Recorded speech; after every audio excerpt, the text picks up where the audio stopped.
오늘 성경 봉독하고 말씀 생각하도록 하겠습니다. 고린도전서 6장 19절로 20절 말씀입니다. 너희 몸은 너희가 하나님께로부터 받은 바 너희 가운데 계신 성령의 전인 줄을 알지 못하느냐. 너희는 너희 자신의 것이 아니라 값으로 산 것이 되었으니 그런즉 너희 몸으로 하나님께 영광을 돌리라. 아멘. 기도하겠습니다. 사랑과 은혜가 풍성하신 하나님 아버지 감사합니다. 이 시간도 하나님 말씀을 듣고 마음에 새기고 또 30배, 60배, 100배로 결실할 수 있도록 은혜를 베풀어 주옵소서. 좋은 땅의 마음을 가지고 말씀을 받을 수 있게 하옵소서. 예수님 이름으로 기도드리옵나이다. 아멘. 주의 사랑으로 사랑합니다. 여러분들 한 주간 동안 또 지내면서 감사할 일은 무엇이 있었는지 한번 돌이켜 보시기를 바라겠습니다. 코로나가 시작돼서 굉장히 오랜 기간을 가는 바람에 학교에서는 나름대로 원격 수업을 하고 원격 수업의 꼬리를 끊지 못하고 있습니다. 또 중대본에서는 나름대로 큰 일을 하지만 일주일에 2번씩 수요일 예배도 꼭 챙겨가지고 종교시설, 특별히 예배에 참석하지 말라고 꼬박꼬박 보내주곤 합니다. 하나님 뜻이 어디 계신가 라는 걸 생각할 때가 있습니다. 함께 모여서 예배드리지 못함이 굉장히 답답한 마음을 금할 길이 없습니다. 그렇지만 여러분들 어렵고 힘들수록 하나님의 뜻을 추구하며 하나님께로 더 가까이 나아가는 여러분들이 될 수 있기를 바라겠습니다. 그 노래 알잖아요. 하나님께로 더 가까이 갑니다. 고통 가운데 계신 주님, 변함없는 주님의 크신 사랑, 영원히 주님만을 섬기리. 찬양처럼 하나님께로 더 가까이 나아가는 여러분들이 될 수 있기를 바라겠습니다. 오늘 읽은 말씀은 고린도전서 6장입니다. 고린도 교회에 여러 문제가 있었는데 그 가운데 바울사도는 하나하나 그 문제들에 대해서 답변을 써줍니다. 그러다가 고린도전서 6장에서는 음행에 관한 문제가 있었습니다. 고린도 교회 바깥에 큰 신전이 있었고 그리고 사람들이 거기에 우상숭배와 더불어 음행의 일들을 많이 행하게 됐는데 그 일들이 교회에까지 흘러들어오게 됐습니다. 그래서 바울사도는 강하게 음행의 문제에 대해서 음행을 피하고 너희 몸으로 하나님께 영광을 돌리라 이렇게 말씀하는 걸 볼 수가 있습니다. 너희 몸으로 하나님께 영광을 돌리래요. 우리의 몸 하나님께 영광을 돌려야 될 몸이다라는 거죠. 여러분들 우리의 몸은 어떤 몸입니까? 우리의 몸은 우리 사람은요 영혼과 육체로 되어 있습니다. 하나님께서 우리를 만드시고 창조하셨습니다. 흙으로 사람을 빚으시고 생기를 불어 넣으셨습니다. 그래서 사람은 육체와 영혼을 가지게 되었습니다. 그리고 죽음 이후에는 이 영혼과 육체가 분리되는 적이 없습니다. 텔레비전이나 혹은 영화 이런 데서는 재미있게 만드냐고 우리의 영혼이 몸에서부터 유체 이탈 그래가지고 떠나가지고 바뀌기도 하고 그런데 성경에서는 그렇게 얘기하지 않습니다. 사람 그 자체입니다. 그러나 죽을 때에는 영혼과 육체가 분리돼서 영혼은 하나님의 심판대 앞에 서야 하고 그리고 우리의 육체는 흙으로 돌아갑니다. 그리고 나중에 예수님 다시 오실 때에 육체와 영육이 하나 돼서 하나님을 맞게 될 겁니다. 부활한 몸, 신비한 몸으로 예수 그리스도를 맞게 될 거다라는 게 성경에 나타난 말씀입니다. 우리의 몸은 성경에서 매우 소중한 몸이라고 얘기를 합니다. 우리의 몸이 어떤 몸인데요? 여기 오늘 성경 말씀을 보면은요, 너희 몸은 하나님께로부터 받은 바 이렇게 얘기해주고 있습니다. 여러분들, 우리의 몸은 하나님께로부터 받은 것이기 때문에 매우 소중하다는 겁니다. 하나님께서 우리를 만드시고 우리를 흙으로 빚으시고 그리고 우리 육체를, 우리 몸을 관리하도록 우리에게 주셨다라는 거예요. 그래서 하나님께서 우리에게 주셨기 때문에 하나님께로부터 받은 바 이렇게 말씀하고 있는 것을 볼 수가 있습니다. 하나님께서 하나님의 형상대로 사람을 창조하시고 그리고 그 형상대로 우리를 만드시고 우리를 관리하도록 만드셨다라는 거예요. 하나님의 형상대로 창조하셨다라는 말은요, 단순히 겉모습이 아니잖아요. 하나님의 의로움과 거룩함과 지식을 담도록 만드셨다는 겁니다. 그런 의미에서 우리 사람은 얼마나 소중한지 모릅니다. 나 자신이 소중하고요. 그리고 내가 대하는 모든 사람들이 소중한 겁니다. 하나님의 형상대로 지음받았기 때문에 인간은 너무나도 소중한 겁니다. 인간의 몸, 하나님께로부터 받은 것이기 때문에 소중한 겁니다. 헬라 사람들은 이원론을 주장했습니다. 그래서 모든 걸 다 둘로 나눴죠. 선신과 악신으로 나누고, 그리고 영혼과 정신적인 거, 이런 거는 좋은 거고, 그리고 육체적이고 물질적인 건 나쁜 거다, 이렇게 생각을 했습니다.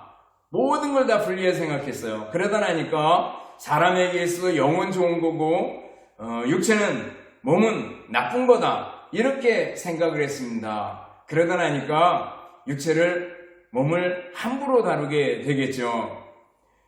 쾌락주의에 빠진 사람들은 육체를 방종하는데 방임해버립니다. 육체 아무것도 아닌데 마음대로 살아도 된다, 이렇게 생각을 한 거고, 한편에 금욕주의자들은 이 육체는 나쁜 것이기 때문에 죽여야 된다라고 생각을 해서 자기 몸에 채찍을 가하기도 하고 상처를 가하기도 하고, 그래서 육을 죽이려고 했던 그런 모습을 볼 수가 있습니다. 그러나 성경에서는 이원론을 주장하지 않습니다. 영적인 건 좋은 거고 육체적인 건 나쁜 거다, 그게 아니라 사람 그 자체가 너무나도 소중하다라는 거예요. 하나님의 형상대로 지음받은 인간이고 하나님께로부터 받은 인간 몸이기 때문에 너무나도 소중하다라는 걸 알려줍니다. 또 오늘 성경 말씀에 보면 너희가 성령의 전인 줄은 알지 못하느냐, 이렇게 말씀하고 있습니다.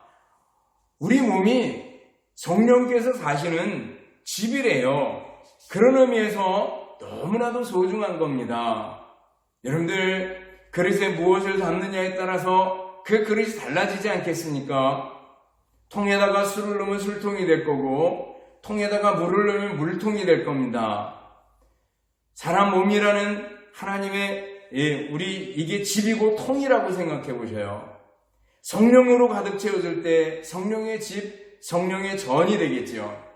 그런데 여기다가 다른 것들로 가득 채우게 되면 엉뚱한 집이 되고 엉뚱한 전이 되고 말 겁니다.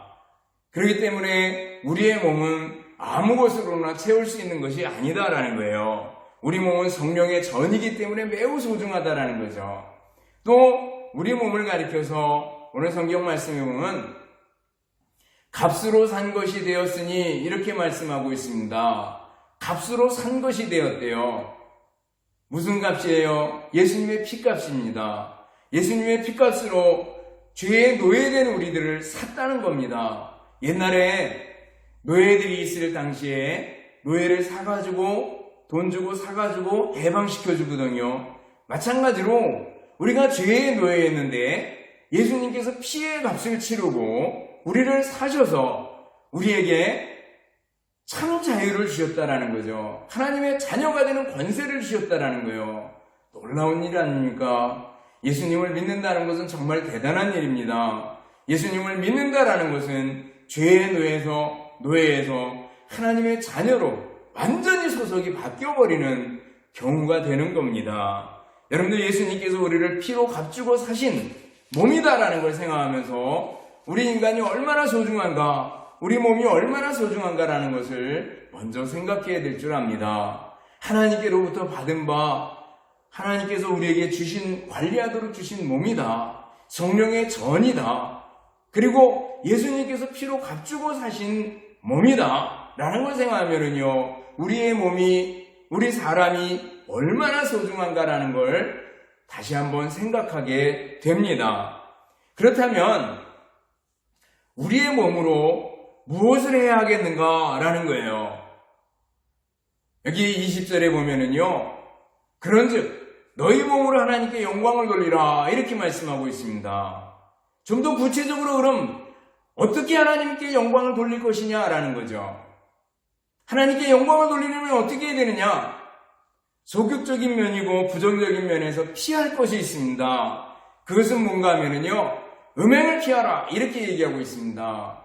고린도전서 6장이 음행에 관한 문제를 다루고 있다 그랬습니다. 그래서 피할 것, 음행을 피하라 이렇게 말씀하고 있습니다. 고린도전서 10장 8절을 보면은요, 이런 얘기가 나옵니다. 그들이 구름 가운데 홍해 바다를 건넜고 신령한 음식인 만나를 먹었고 신령한 음료인 반석에서 나온 물을 마신 사람들이면서도 하나님의 은혜를 잊어버리고 오히려 우상숭배와 음행에 빠졌다고 말씀하고 있습니다. 그러면서 그 끝에 그런즉 선줄로 생각하는 사람은 넘어질까 조심하라는 말씀을 해주고 있습니다. 하나님의 엄청난 은혜를 받본 이스라엘 사람들이었습니다. 근데 그들이 음행의 죄를 피하지 못하고 거기에 올무에 걸리게 됐고 빠지게 됐다라는 걸 경고해주고 있는 것을 볼 수가 있습니다. 음행의 죄는요, 매우 집요합니다. 그래서 사람을 속에서부터 썩게 만듭니다. 우리가 인터넷이나 혹은 문화들을 보면 한쪽에서는 성의 문제에 대해서 굉장히 엄격합니다. 그러나 한편에서는 계속해서 성적인 표현들이 노골적으로 난잡하게 난무하고 있는 그런 모습을 볼 수가 있습니다. 성경에서 보면 레위기 신명기를 보면 반드시 죽일지니라 라는 말씀들이 나오는 데가 있습니다. 그런데 보면 근친상간이라든지 혹은 인신제사라든지 이런 여러 가지 일들을 얘기하면서 음행에 관한 문제에서 단단히 경고하고 있는 걸 볼 수가 있습니다. 그 중에 하나는 동성애도 들어갑니다. 하나님께서는 동성애를 싫어하십니다. 근데 우리나라에서 차별금지법이란 아주 허울이 좋은 그 이름을 가지고 법안을 통과시키려고 얘기하고 계속 시도하고 있는 걸 볼 수가 있습니다. 유대인이나 헬라인이나 차별이 없느니라.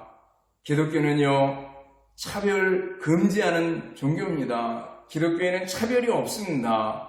그러나 죄에 대해서 하나님께서 싫어하신다라는 거예요. 근데 그것을 아주 그럴듯하게 화장을 시켜가지고 동성애를 합법화시키려는 시도들이 계속해서 있게 되는 걸 볼 수가 있습니다. 그러면서 동시에 기독교가 마치 차별금지를 반대하는 것처럼 여겨지는데 그렇지 않다라는 걸 여러분들이 알 수 있기를 바랍니다.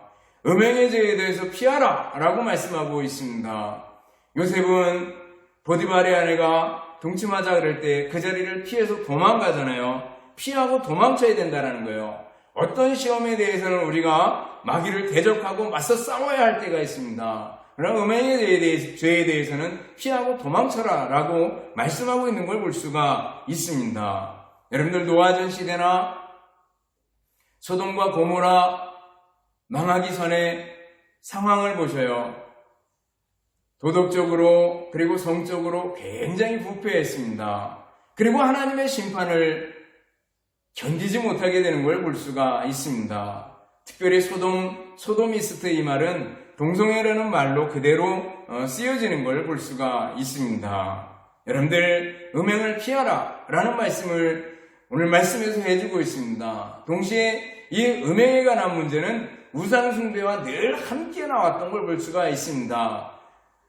우상숭배하는 것을 하나님께서는 음행이라고 생각을 했고 하나님을 떠나서 다른 사람과 함께하는 것을 음행이라고 이렇게 표현하고 있는 걸 볼 수가 있습니다. 우상과 함께하는 걸 음행이라고 표현하고 우상 숭배와 더불어 생각을 했습니다.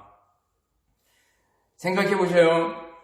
우상 숭배 그 제의 속에는 항상 음행의 부분이 들어가 있었습니다. 바알이나 아세라를 섬기거나 마찬가지였는데 그 음행의 예식이 함께 포함되어 있었던 걸 볼 수가 있습니다. 고린도나 에베소에 아데미 신전이나 또 다른 신전이나 이런 신전들을 보면은요, 그 신전에 남창들 혹은 창기들이 있어서 그들이 그 무당의 역할을 감당했던 것을 볼 수가 있습니다. 여러분들, 하나님께서는 우상 숭배 그리고 음행을 동시에 같이 보면서 그것을 피하라 이렇게 말씀하고 있는 걸 볼 수가 있습니다. 여러분들, 우리 속에서 음행의 요소들 그리고 우상 숭배의 요소들을 배제하고 피하고 버려야 될 줄 압니다.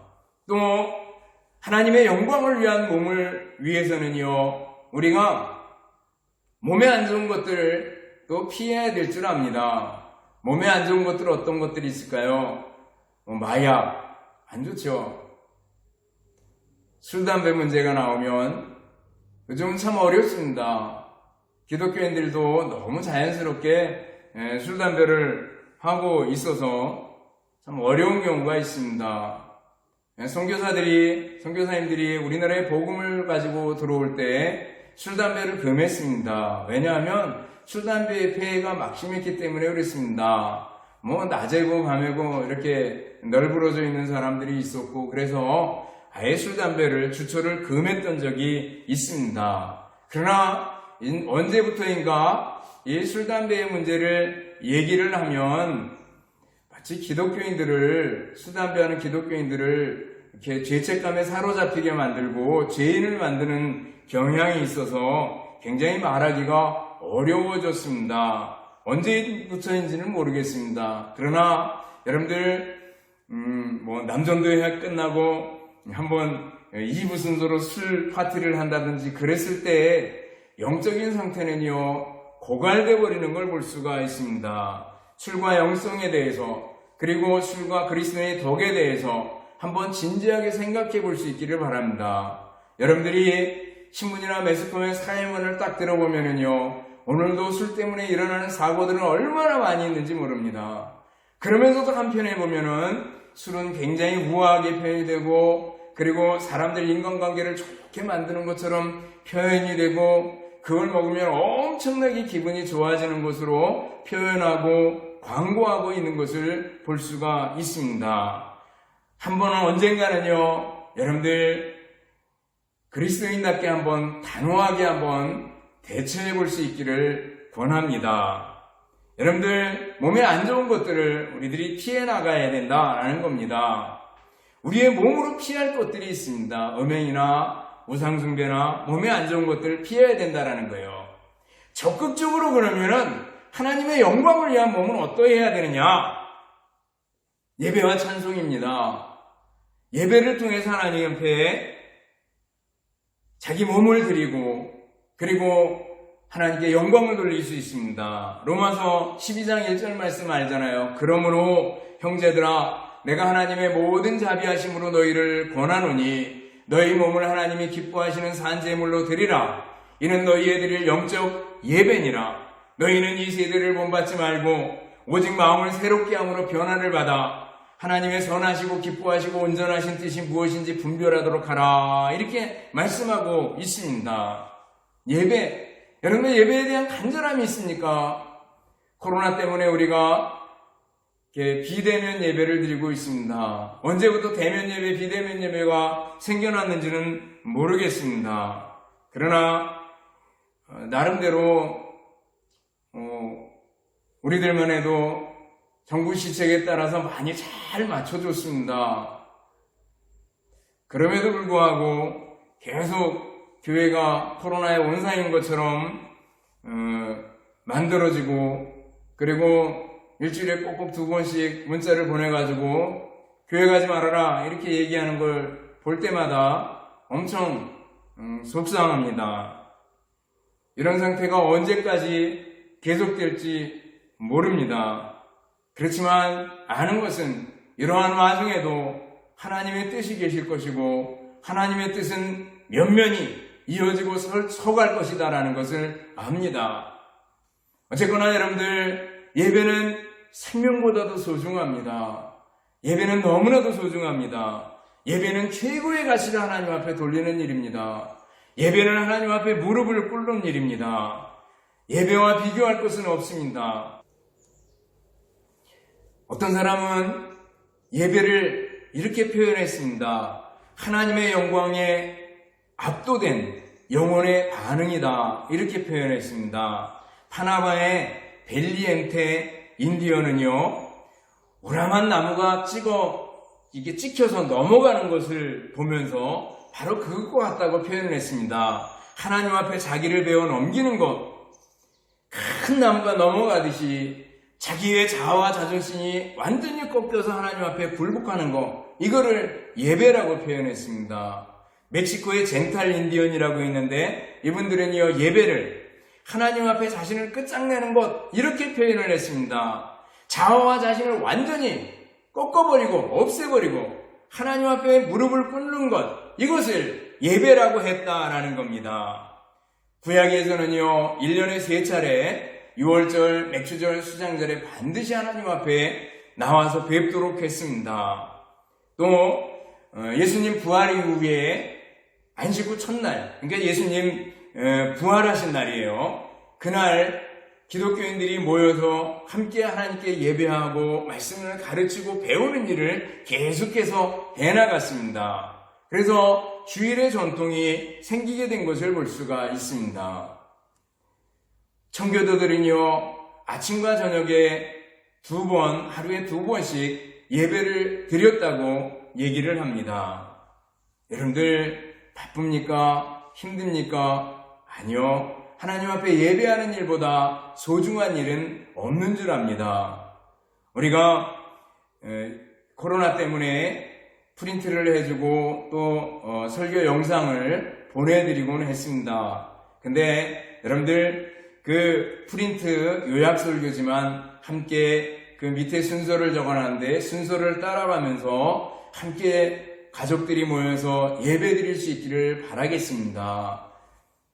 얼마나 소중한지 모릅니다. 온 가족이 하나님 앞에 예배 드릴 수 있다면, 또 온 가족이 예수님 믿지 않아서 홀로 예배를 드릴지라도 하나님 앞에 겸손하게 예배 드리는 시간들을 진지하게 가져볼 수 있기를 바랍니다. 예배로 하나님 앞에 영광을 돌리는 것은 바로 몸으로 하나님께 영광을 돌리는 겁니다. 또 예배와 함께 예배 속에 포함되기도 하겠지만 찬송입니다. 찬송을 통해서 하나님께 영광을 돌릴 수 있습니다. 한 번은 한 여자분이 목사님을 찾아왔습니다. 그러면서 목사님께 상담을 합니다. 도저히 마음에 평안이 없습니다. 늘 불안합니다. 늘 근심과 괴로움이 떠나지 않습니다. 라고 얘기를 합니다. 그러자 목사님이 성경을 읽어보시죠. 그러면 성경을 쭉 읽어줬습니다. 그래도 마음에 평안이 없습니다. 기도해보시죠. 목사님, 기도해보려고 노력했는데 도저히 기도를 할 수가 없어요. 쩔쩔매게 돼요. 그렇게 얘기했습니다. 그러자 목사님께서 찬송하라고 일러줬습니다. 예수님 생각하고 예수님의 십자가를 생각하면서 찬송할 수 있기를 바랍니다. 한번 찬송해 보시죠. 그랬습니다. 그때부터 이 여자분이 하나님께 찬송했습니다. 구주의 십자가 보혈로 죄 씻음 받기를 원하네. 하나님께 찬송하고 예수님의 십자가를 생각하면서 찬송하기 시작할 때 그 불안감이 어느샌가 사라지게 되고, 그리고 찬송이 기도로 변하게 되고 감사가 있고 마음의 평안이 찾아왔다고 얘기를 합니다. 여러분들, 찬송하는 여러분들 될 수 있기를 바랍니다. 찬송은 하나님께 영광을 돌리는 일입니다. 이 백성은 내가 나를 위하여 지었나니 나의 찬송을 부르게 하려 함이라. 이사야 43장 21절 말씀 알잖아요. 여러분들, 하나님께 찬송함으로 영광을 돌리게 됩니다. 자주 말씀드리면 찬송은 능력이 있습니다. 찬송은 우리의 묶인 것들을 풀어버리는 역할을 합니다. 큰 믿음의 역사들이 나타나게 만드는 것이 바로 찬송입니다. 하나님을 찬송하고 찬송을 통해서 하나님께 영광을 돌리는 여러분들이 될 수 있기를 바라겠습니다. 또 하나님의 영광을 위해서 우리는 어떻게 해야 되겠습니까? 주님의 일에 힘쓰는 사람이 되어야 됩니다. 자원하여 헌신하는 것, 자발적으로 주님의 일에 힘쓰는 것, 하나님께 영광이 돌아갑니다. 하나님께서 기뻐하십니다. 자발적으로 일하는 것, 주님의 일을 찾아서 하는 것, 하나님께서 매우 기뻐하신다라는 거예요.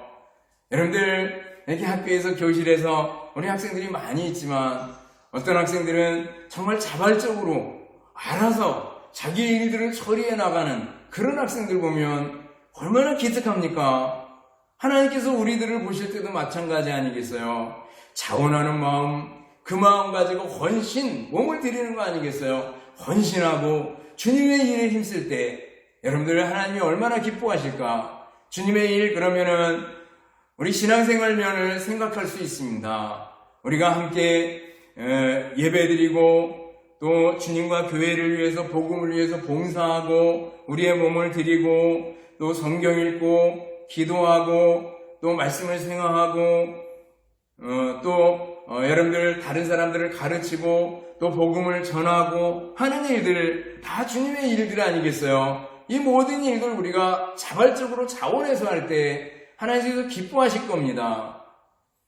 또 주님의 일의 범위를 조금 더 넓혀보면 우리들 직장에서 맡은 일들 또 가정에서 맡은 일들 이 모두가 주님 안에서 하는 모든 일들 아니겠어요? 이러한 일들을 해나갈 때 주님 안에서 자원하는 마음으로 해나갈 때 주님께 영광이 돌아가게 된다라는 걸 우리들이 기억해야 할 줄 압니다. 자원하는 마음으로 주님의 일에 헌신하고 힘써 행할 때 찾아서 할 때 기꺼이 그 일을 해나갈 때 우리 하나님께 영광이 돌아가게 될 겁니다. 또 하나님의 영광을 위한 몸을 만들려면요 우리는 건강도 관리할 줄 알아야 됩니다. 물론 우리 인간은요 언젠가는 병들고 언젠가는 죽는 짧은 인생입니다. 그렇지만 그 짧은 인생 동안이지만 우리가 하나님께서 우리에게 주신 몸 이것을 잘 관리하는 거 건강을 관리하는 거 중요하다라는 거예요. 여러분들 건강을 잘 관리해 나갈 수 있기를 바라겠습니다. 어떤 명의가 죽어갑니다. 친구들이 왔습니다. 그래가지고 그 의사한테 아이고 자네가 죽으면 어떻게 해나 다른 사람들 어떻게 고치나 이렇게 얘기했습니다. 그러자 이 명의가 내가 죽어가면서 이렇게 얘기했대요. 내가 세 개의 명의를 말해주겠네 라고 얘기하면서 하나는 음식의 의사고 또 하나는 수면의 의사고 하나는 운동의 의사네 라고 얘기를 해줬다는 겁니다. 여러분들 음식을 이거저거 다 먹는 걸 가리키면 잘 먹는 거 옛날처럼 진수성찬은 잘 먹는 걸 얘기하지 않잖아요. 먹는 게 중요하다라는 거고요. 또 하나는 잠을 잘 잘 수 있는 게 중요한 거고 잠을 잘 잔다라는 것은 일단 스트레스나 이런 데서 좀 해방이 되어야 되겠죠. 그리고 또 하나는 운동을 통해서 몸을 건강하게 할 수 있다라는 것을 제시했다고 얘기를 합니다. 노먼 빈센트 필 목사님은 적극적인 사고방식이라는 책을 썼습니다. 근데 그분은 얘기하기를 건강을 위해 가지고 이렇게 하래요. 몇 가지 생각해야 된다는 거예요. 창조주 하나님이 건강의 원천임을 믿을 것. 하나님이 건강의 원천이래요. 그리고 두 번째는 하나님만이 치료자이시며 완치자라는 걸 믿으라는 거예요. 물론 우리가 의사의 도움을 받고 아프면 약도 먹습니다. 하나님의 일반 은총 가운데 하나입니다. 그렇지만 여러분들 절대적으로 의사가 우리의 병을 다 알거나 다 고치는 건 아니잖아요. 하나님이 완치자라는 겁니다. 또 세 번째는 당신은 하나님의 성전임을 기억할 것 그랬습니다. 우리 몸이 하나님의 성전이래요. 또 모든 복수심과 미움, 악의를 버릴 것 그랬습니다. 복수심, 미움, 악의 이런 것들은 인간을 정말 스트레스 속으로 몰아넣거든요. 그리고 마지막으로는 매일 성경을 읽고 기도할 것 그랬습니다. 여러분들, 우리들이 건강을 잘 유지하는 것 대단히 소중합니다. 그래서 여러분들 건강한 몸으로 하나님께 영광을 돌릴 수 있기를 바랍니다. 언젠가 우리는 늙고 언젠가 우리는 병들고 언젠가 죽는다는 거 압니다. 그렇지만 우리가 사는 날 동안 하나님 안에서 건강하게 내가 건강을 관리할 수 있을 만큼 관리하는 것도 하나님의 영광을 위한 길이라고 믿습니다. 여러분들, 말씀을 정리해 봅니다. 우리의 몸은 소중합니다. 하나님께로부터 받은 몸입니다. 성령이 거하시는 집, 성령의 전입니다. 예수님이 피로 값주고 사신 몸입니다. 너무나도 소중한 몸입니다. 그렇기 때문에 우리는 음행과 우상숭배를 피해야 합니다. 몸에 안 좋은 것들을 피해야 합니다. 대신 예배와 찬송으로 하나님께 영광을 돌리고 또 주의 일에 자원하여 헌신함으로 영광을 돌리고 살아있는 동안에 건강을 잘 관리함으로 하나님께 영광을 돌리는 우리들이 되어야 되겠습니다. 바라기는 여러분, 건강한 몸, 건강한 영혼, 건강한 사람이 되셔서 하나님 앞에 충성스럽게 일하고 하나님께 큰 영광 돌리는 여러분들의 온 생애가 되시기를 주님의 이름으로 축원합니다. 기도하겠습니다. 사랑과 은혜가 풍성하신 하나님 아버지, 감사합니다. 우리의 몸으로 하나님께 영광을 돌릴 수 있도록 은혜를 베풀어 주시옵소서. 우리의 몸이 소중한 것을 깨닫게 하옵소서. 하나님께로부터 받은 몸이고 성령의 전이고 예수님의 피로 값주고 사신 몸인 것을 기억하고 우리의 몸으로 피할 것 피하고 하나님께 최고의 영광을 돌릴 수 있도록 은혜를 베풀어 주시옵소서. 감사드리오며 예수님 이름으로 기도드리옵나이다. 아멘. 축도하겠습니다. 이제는 우리 주님 예수 그리스도의 은혜와 하나님 아버지의 극진하신 사랑하심과 성령님의 교통하시며 인도하심이 오늘 주님 앞에 무릎 꿇고 예배드리는 우리 모든 성도들 머리머리 위에와 가정들 위에 주님의 몸된 교회와 또 우리 학원과 우리나라 민족 위에 이제로부터 영원토록 함께 있을지어다. 아멘.